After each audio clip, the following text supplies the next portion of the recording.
ایک موقع پر بلاول نے کہا کہ ایک صاحب چوتھی بار وزیر اعظم بننا چاہتے ہیں لیکن ان کے پاس نہ کوئی منشور ہے نہ کوئی نظریہ. انہوں نے نواز شریف کو ٹی وی مناظرے کا بھی چیلنج دے دیا ہے. نون لیگ کے رہنما احسن اقبال نے بلاول بھٹو کی جانب سے مناظرے کے چیلنج پر ایک جلسہ عام میں سخت رد عمل دیا. انہوں نے کہا کہ نواز شریف کا یہ لیول نہیں کہ وہ انڈر ٹریننگ سیاستدان سے مکالمہ کریں.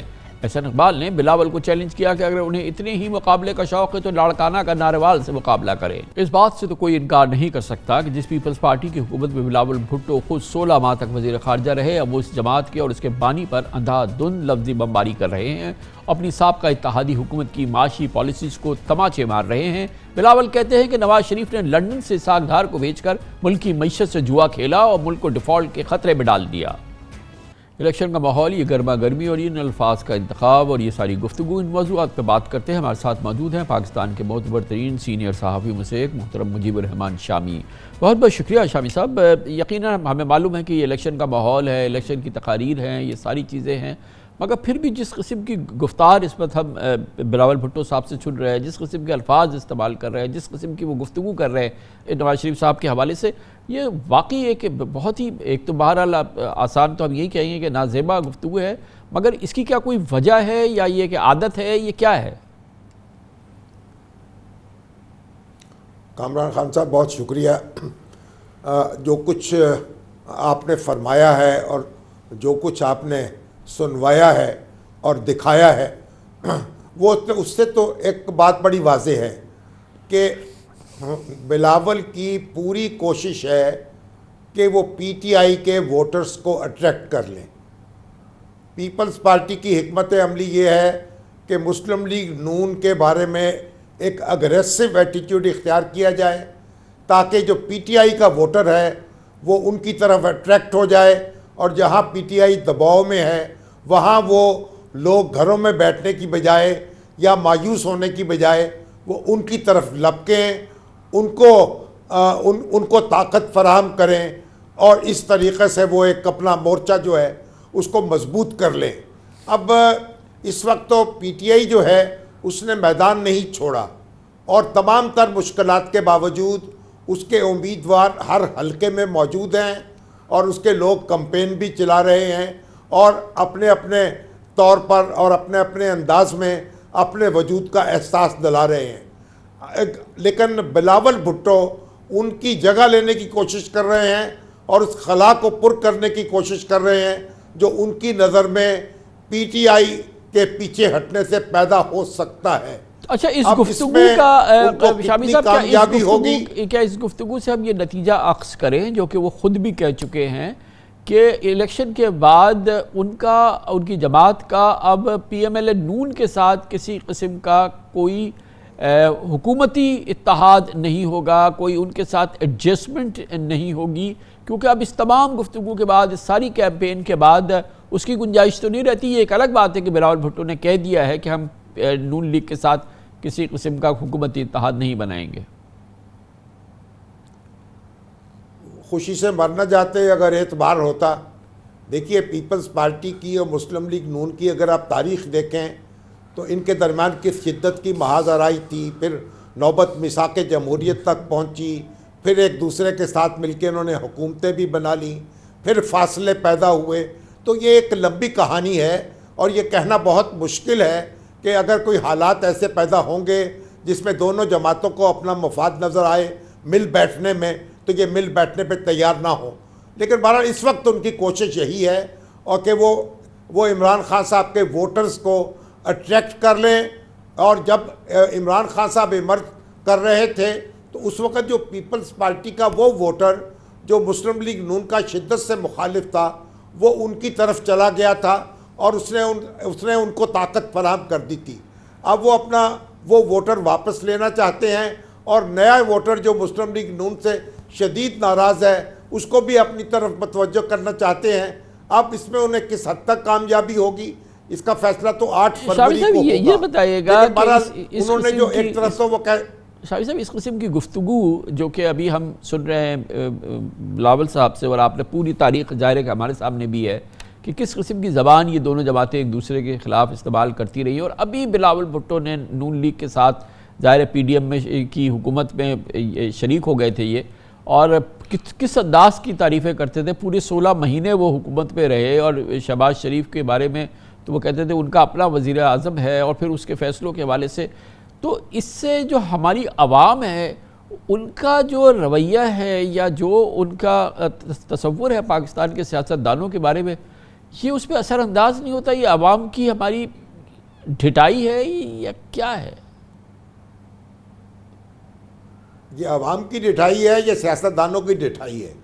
دیکھیے, ان کو بلاول بھٹو کو سوچنا چاہیے کہ وہ اپنا یقیناً مخالفت کریں, جو کچھ اپنا رستہ بنانا چاہتا ہے بنائیں, جو اپنی طاقت حاصل کرنا چاہتے ہیں کریں, لیکن جو زبان وہ استعمال کر رہے ہیں, وہ ایک طرف تو کہہ رہے ہیں کہ میں پولرائزیشن ختم کرنا چاہتا ہوں, نفرت کی سیاست مٹانا چاہتا ہوں, اور یگانگت کی اور محبت کی بات کر رہے ہیں, اور دوسری طرف وہ شخصی حملے کر رہے ہیں, نازیبا الفاظ استعمال کر رہے ہیں. اس سکوں میں جواب نہیں مل رہا ابھی ان کو. مسلم لیگ کی جو لیڈرشپ ہے اس نے ان کو اس طرح جواب نہیں دیا اور سخت الفاظ استعمال نہیں کیے. اس کا مطلب یہ ہے کہ وہ ابھی یا تو ان کو توجہ اتنی دینا نہیں چاہتے, اور یا وہ سمجھ رہے ہیں کہ ان کو تھوڑا نظر انداز کرنا جو ہے ان کے لیے بہتر ہوگا. لیکن بہرحال یہ سوچنا چاہیے کہ یہ جو آخر مل کے کبھی بیٹھنا پڑ سکتا ہے, اور اپنی کریڈیبلٹی جو ہے, یہ تو یعنی شہباز شریف صاحب کو ایک مثالی سپیڈ قرار دیتے تھے, ان کی پرفارمنس کی داد دیتے تھے, ان کے وزیر خارجہ تھے. اب الفاظ کے استعمال میں تو ان کو احتیاط کرنی چاہیے, اور ایک اچھی مثال قائم کرنی چاہیے. جس کے لیے ساری تگودو ہے وہ پنجاب کا میدان جنگ ہے. ویسے کیا آپ کی کیا اندازہ ہے, معلومات ہے کہ پنجاب کے میدان جنگ میں پیپلز پارٹی کہاں کھڑی آپ کو نظر آتی ہے؟ دیکھیے, ابھی تو پیپلز پارٹی مجھے پیچھے کھڑی نظر آتی ہے. مقابلہ جو ہے وہ مسلم لیگ نون میں اور پی ٹی آئی کے درمیان نظر آتا ہے.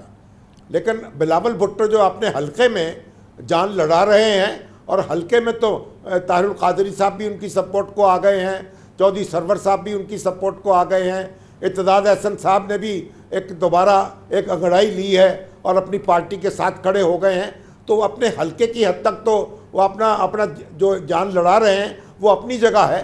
لیکن پورے پنجاب میں ان میں کچھ توانائی تو پیدا ہو رہی ہے, کچھ جان وہ لڑا رہے ہیں. لیکن یہ کہ وہ بڑے حریف کے طور پہ سامنے آ جائیں, پی ٹی آئی کو پیچھے چھوڑ دیں, ابھی یہ نوبت نہیں آئی.